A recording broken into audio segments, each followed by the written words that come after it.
Kesemrawutan kabel di kawasan pariwisata Kuta Selatan mendapat sorotan para pelaku pariwisata. Kedepan pemerintah Kabupaten Badung diminta untuk memprioritaskan pembangunan utilitas terpadu.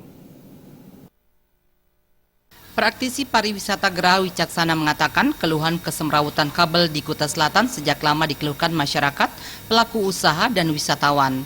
Adanya proyek percontohan pembangunan utilitas terpadu di Jalan Popi 1 ke depan diharapkan menjadi acuan yang diaplikasikan untuk seluruh kawasan di Kuta Selatan. Kondisi ini dinilai sangat mendesak agar pembangunan utilitas terpadu bisa diprioritaskan dalam meningkatkan estetika kawasan di Kuta Selatan.